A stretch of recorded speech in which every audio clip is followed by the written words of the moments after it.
नमस्कार, NockingNews.com में आपका स्वागत है। मैं हूं गिरिजेश वशिष्ठ। जल्दी वीडियो डालना पड़ रहा है क्योंकि कुछ घटनाक्रम ऐसा है कि अब इसके लिए इंतज़ार नहीं कर सकते और ये घटनाक्रम इस देश के ऊपर एक बड़ा सवाल फिर से खड़ा करता है। हम तो देश के ऊपर सवाल खड़े करते ही रहते हैं, लेकिन हर बार एक नया सवाल आ जाता है, उसका कोई उत्तर नहीं मिलता और इस बार निशाने पर है इस देश की न्यायपालिका। हालांकि पूरे मीडिया पे मैं देख रहा हूँ, टाइम्स ऑफ इंडिया में खबर छपी थी, उसी को सब लोग रिपीट कर रहे हैं। और खबर ये है कि यशवंत वर्मा नाम के एक जज साहब होते थे दिल्ली हाई कोर्ट में, इलाहाबाद हाई कोर्ट से आए थे। वही इलाहाबाद हाई कोर्ट जहाँ के बहुत अतरंगी टाइप के जजों के बयान आते रहते हैं, कुछ फैसले आते रहते हैं कि लड़की का नाड़ा काटना जो है वो बलात्कार की कोशिश नहीं है। वो हाई कोर्ट ज्ञानवापी का मामला, वो हाई कोर्ट, मुझे कभी कभी मेरा दिल करता है कि इलाहाबाद हाई कोर्ट जो है ना, ये खैर कुछ नहीं बोलते चूँकि अदालतों का, लेकिन मेरा दिल करता है इलाहाबाद हाई कोर्ट ने जो रेपुटेशन अपनी इस देश में बनाई है, कुछ समय के लिए इसको बंद करके या सुधार कार्यक्रम चला देना चाहिए। जब भी कोई विवादास्पद बयान आता है, इलाहाबाद हाई कोर्ट का नाम आगे निकलता है। तो ये यशवंत साहब जो हैं, यशवंत वर्मा जी, ये इलाहाबाद हाई कोर्ट से अक्टूबर में ही दिल्ली हाई कोर्ट में आए थे। हुआ क्या है, इनके घर में लग गई आग। जब इनके घर में आग लगी तो दिल्ली सरकार के अंडर आती है फायर ब्रिगेड। फायर ब्रिगेड की गाड़ियां मौके पर पहुंची। सिस्टम ऐसा बना हुआ है और उसके तहत दिल्ली हाई कोर्ट के कर्मचारी जब वहां पर आग में कुछ अनयूजुअल चीज़ नोटिस करते हैं तो उसको रिकॉर्ड में लिखते हैं। उन्होंने अपनी फाइलों में लिखा कि जो जज साहब हैं उनके पास बड़ी संख्या में बड़ा भारी भरकम कैश मिला। उनके घर में आग लग गई थी, घर में कैश मिला। इतना मोटा कैश मिला तो जो फायर ब्रिगेड के कर्मचारी थे, जाहिर बात है उस डिपार्टमेंट के अंदर भी कानाफूसी, जज के पास कैश, इतना कैश, कहाँ से कैश, वगैरह वगैरह। तो खबर लीक हो गई और मीडिया में आ गई।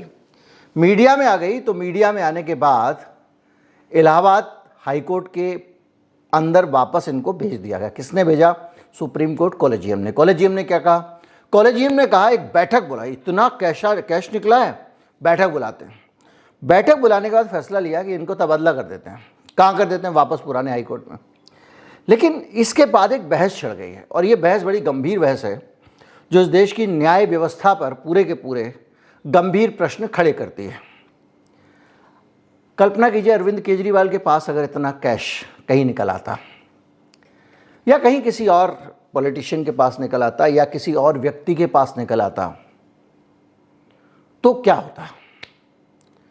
ये जो सारे चैनल हैं 24 घंटे लाइव लगे रहते और ईडी पहुंच गई होती, सीबीआई पहुंच गई होती, इनकम टैक्स डिपार्टमेंट पहुंच गया होता। ये तीन डिपार्टमेंट तो अभी तक 10-12 मुकदमे कर चुके होते और शाम होते होते उनको गिरफ्तार कर लिया जाता। और यही यशवंत वर्मा साहब जो बैठे होते हाई कोर्ट में या कोई और कोर्ट, कोई भी अदालत जमानत नहीं देती। वो आदमी अगर कहता कि साहब हमको जमानत पे छोड़ दो, हम जांच में सहयोग करेंगे, बोले नहीं तू भाग जाएगा जब तक। और पुलिस कहती है अभी तो इससे मुझे 14 दिन और पूछताछ करनी है, तब जाके छोड़ूंगा। अब तो वो 14 दिन की हिरासत को भी अमित शाह साहब ने कानून में अमेंडमेंट करके बढ़ा दिया है। तो ये सिचुएशन जो है वो हमारे सामने है कि इतना बड़ा कैश इनके पास मिला और कार्रवाई क्या हुई? इनका तबादला हो गया। क्या ट्रांसफर? ये इस प्रश्न का उत्तर अब सबको चाहिए न्यायपालिका से। कुछ लोग कहेंगे, कुछ नहीं कहेंगे, क्योंकि सबको कंटेम्प्ट का डर लगता है। लेकिन जहाँ तक मुझे कंटेम्प्ट ऑफ कोर्ट का कानून पता है, जब तक हम अदालत के किसी फैसले में खराब नीयत से लिया गया फैसला नहीं बताते या उसकी नीयत पे, इंटेंट पे सवाल नहीं उठाते, तब तक हम आलोचना कर सकते हैं। इंटेंट पे सवाल इसलिए क्योंकि इस देश में अगर न्याय होना है कहीं से, उस जगह पर ही अगर आप सवाल उठाने लगोगे कि इसने तो, जज साहब ने तो ये करके पैसे खा के फैसला दे दिया, ये कर दिया, वो कर दिया, तो प्रतिष्ठा जो है वो न्यायपालिका की गिरती है। लेकिन भाई साहब यहाँ पर केस दूसरा है। यहाँ पर केस ये है कि प्रतिष्ठा, जाहिर बात है कि अगर आप अदालत के इंटेंट पे सवाल उठाओगे तो न्यायपालिका की प्रतिष्ठा प्रभावित होगी। लेकिन एक जज साहब के पास बहुत सारी दौलत निकल आती है, अभी तक ये भी नहीं पता चला कि वो कितने नोट थे।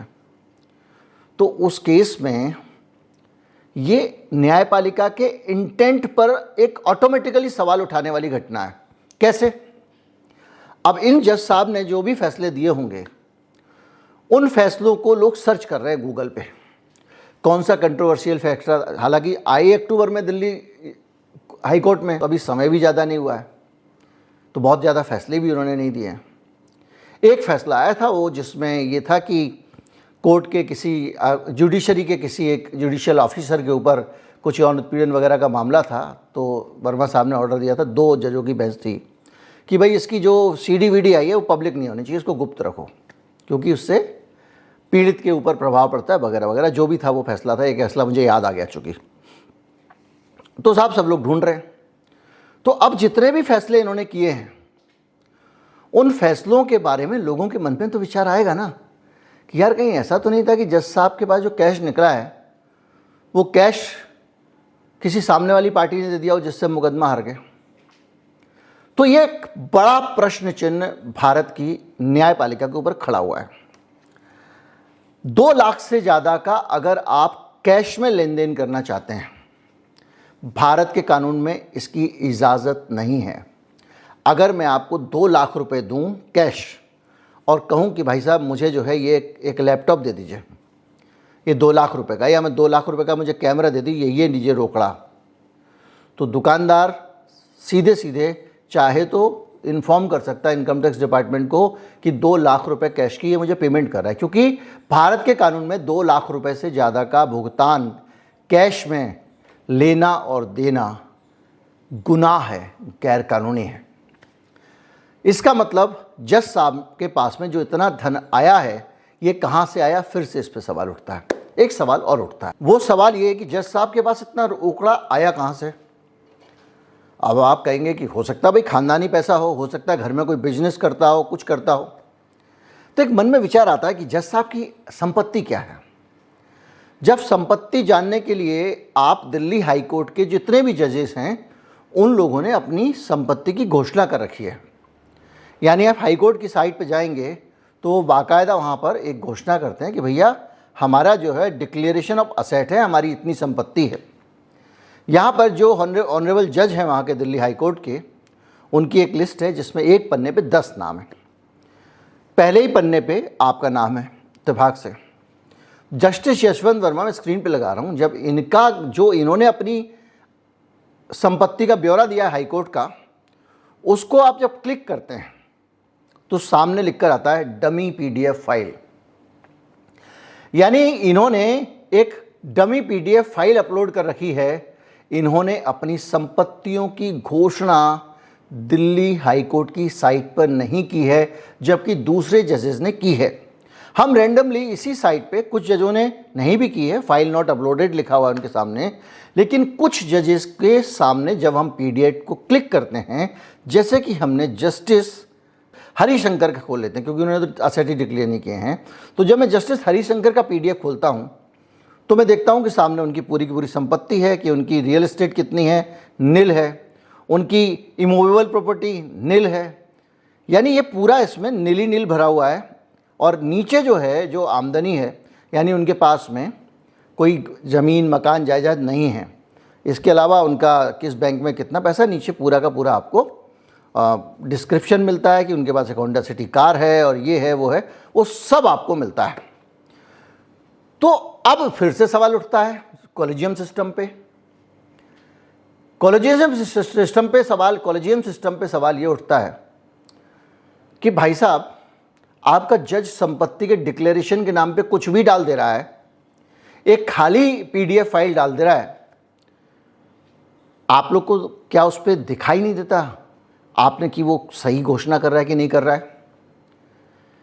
अगर संपत्ति की घोषणा करना अनिवार्य है तो आपने उस संपत्ति को कैसे घोषित नहीं किया, और बाकी लोगों ने तो जिसने नहीं किया, एलानिया नहीं किया, भाई डॉक्यूमेंट अपलोड नहीं किया है, आपने एक ब्लैंक PDF फाइल अपलोड कर दी बगैर किसी जानकारी के लिए।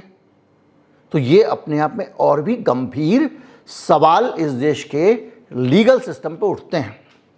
और ये जो सवाल उठ रहे हैं, ये सवाल अब कुछ बचकाने सवाल भी हैं जो बार बार उठ रहे हैं कि भैया जज साहब के खिलाफ CBI का केस क्यों नहीं हुआ, वहाँ पर पुलिस क्यों नहीं पहुँची, उनके खिलाफ मुकदमा क्यों नहीं हुआ, उनको केवल ट्रांसफ़र क्यों कर दिया। यहां पर थोड़ा सा अलग हट के सोचने की जरूरत है। अगर किसी जज को ये ईडी, ये सीबीआई और ये जो भी संस्थाएं हैं, इनके आसानी में से शिकंजे में आने दिया जाएगा तो भारत की न्यायपालिका गुलाम होगी, गुलाम। जो हमारे देश का एक बैलेंसेज सिस्टम में और जो हमारे देश की व्यवस्था है उसमें इतने चेक्स एंड बैलेंसेज रखे गए हैं कि एग्जीक्यूटिव बाकी लोगों को गुलाम ना बना सके। फर्ज कीजिए कि एक जज साहब के घर में फायर ब्रिगेड के जरिए कुछ रुपए प्लांट कर दिए जाएं और दूसरे दिन अगर ये प्रोटेक्शन ना हो तो उनको उठा के ईडी ले जाए। और बहुत सारे जजेस के केस में हुआ, उनके बच्चों के खिलाफ मुकदमे हुए लेकिन वो बचे रहे। और ले जाने के बाद वो दबाव बना सकती है और कुछ भी कर सकती है। तो क्या हुआ, जो एग्जीक्यूटिव उसके पास पावर आ गई।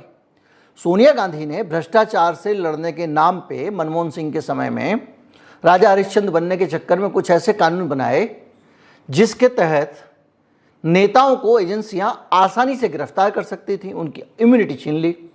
नतीजा क्या हुआ है? नतीजा ये हुआ है कि किसी भी नेता को पकड़ के पुलिस स्टेट बन गया है मामला। किसी भी नेता को पकड़ के जेल में डाल देते हैं। उसके बाद जो मांडवाली कर लो, बहुत सारे केसेस आए हैं, आगे जाएंगे तो दिक्कत हो जाएगी। किसी को गिरफ्तारी की धमकी दी जाती है, इतने करोड़ ये है वो हैं, बाद में उसको वॉशिंग मशीन कर देते हैं। ऑपरेशन कमल चलते हैं। क्यों चलते हैं? क्योंकि हमारे देश में जो एग्जीक्यूटिव है उसको ताकत इतनी ज़्यादा दे दी गई है कि वो दूसरी संस्थाओं को दबा सके। बात यह है कि इन जज साहब को मान लीजिए पुलिस पकड़ के ले जाए और मुकदमा दर्ज हो जाए, जांच हो जाए, सुनवाई हो जाए, ये अपने आप में इस देश की उतनी बड़ी उपलब्धि नहीं है जितने की खतरा इस बात से है कि पुलिस जज साहब को धमका के अपने पक्ष में कर ले और मजबूर कर दे, जो लिखवाना चाहे लिखवा ले। भाई आपको और मुझे जो है, कभी अभी ये हुआ था ना, न्यूज़ क्लिक के मामले में ले गए थे सारे पत्रकारों की उठा के, तब सुप्रीम कोर्ट को फैसला देना पड़ा, खबरदार दूसरे का मोबाइल और कंप्यूटर आप अपने आप ऐसा नहीं खोल सकते हो। तो ले जाते थे पत्रकार को और पता कर लेते थे इसके पास कौन कौन सी सरकार के खिलाफ खबरें हैं। एक मुकदमा दर्ज किया, बोल दिया चीनी फंडिंग आ रही है, 7 जन्म में साबित नहीं होगी, ये बता रहा हूं मैं आपको, क्योंकि वो केस ही दूसरा था। मैं समझा चुका हूं कई बार अपने उसमें। तो इसलिए ये इम्यूनिटी देनी भी ज़रूरी है, जज साहिब को बचाना भी ज़रूरी है। लेकिन यहाँ पर रोल ये है कि जब बाहर से न्यायपालिका के ऊपर खतरा आए, उससे बचने के लिए आपने सेफगार्ड दिए हुए हैं, तो अंदर से आपका जो सेल्फ रेगुलेटरी मैकेनिज्म है, जिसको कि आप कॉलेजियम कहते हो, उसकी जिम्मेदारी बढ़ जाती है। वो उतना ही त्वरित कार्रवाई करे जितनी कि बाहर की एजेंसियां दूसरे लोगों पे करती हैं। ये क्या तरीका हुआ कि आपने उठा के उनका तबादला कर दिया? कॉलेजियम को बाकायदा 89 का जो कानून है इसके हिसाब से कार्रवाई करनी चाहिए, ज़रूरत पड़े तो उनको उन पे एक्शन लेना चाहिए और ज़रूरी हो तो सिफारिश करनी चाहिए ताकि संसद उनके खिलाफ अभियोग ला के उनको निकाल सके। तो जो सीन है वो ये अपने आप में बड़े सारे सवाल खड़े करता है। वो ये करता है कि क्या भारत में न्यायाधीशों को पैसे की इस तरह से एक्सेस है? क्या जो लोग भ्रष्ट लोग हैं वो न्यायाधीशों के पास में कैश पहुंचाने में सक्षम हैं? क्या न्यायाधीश इतना सारा कैश रख सकते हैं? क्या देश का कानून जो हर व्यक्ति को पता नहीं होना चाहिए, और अगर नहीं पता है तो भी इस बात की माफ़ी नहीं होती कानून में। अगर आप कहो कि साहब मुझे पता नहीं था कि मैं थप्पड़ मार दूं तो मुझे जेल भेज देंगे, आवाज़ पता चल गया कि कानून में साहब ये गुनाह है इसलिए कल से थप्पड़ नहीं मारूंगा, तो अदालत सुनती है क्या? तो जज साहब को तो पहले से ही पता होना चाहिए कानून क्या है, फिर कैश क्यों था? तो ये बहुत सारी चीज़ें मिला के बहुत कुछ सोचने को मजबूर करती हैं। और एक सीधा सवाल इस देश के जुडिशियल सिस्टम पे है, और सबसे बड़ी दुविधा हम लोगों के ऊपर है। अगर हम, जैसा मैंने कहा कि अगर हम इसको छोड़ देते हैं पूरी तरह से कॉलेजियम पे, और जो उनका इंटरनल मैकेनिज्म है जुडिशरी का, अच्छी बात है, छोड़ ही देना चाहिए। लेकिन ऐसी घटनाओं से बार बार साबित होता है कि उसके ऊपर भी कुछ चेक्स एंड बैलेंसेस होना चाहिए, उनको भी खुला नहीं छोड़ा जा सकता। और हम ये भी नहीं कर सकते, जिसको लेके बीजेपी लगातार कैंपेन चलाती रहती है कि जजों की नियुक्ति कॉलेजियम से नहीं होनी चाहिए, ये नहीं होनी चाहिए, मतलब वो सारा का सारा इनको भी एग्जीक्यूटिव के अंडर में ले आए, तब तो वहाँ गुनाह हो जाएगा। तो ये देश के सिस्टम की चुनौती है, चेक्स एंड बैलेंसेस की चुनौती है, और भविष्य को लेकर चुनौती है कि हम आगे अपनी न्याय व्यवस्था को साफ सुथरा कैसे रखें। उम्मीद करता हूँ इस पूरे केस को आप समझ गए होंगे, और हमने कोशिश की है कुछ आगे जाकर सूचना लाने की, वो आपको दी हैं, जो कि आमतौर पे अभी तक कहीं पे नहीं है। लोग टाइम्स ऑफ इंडिया की स्टोरी को ही रिवाइव कर रहे हैं। नमस्कार, जय हिंद।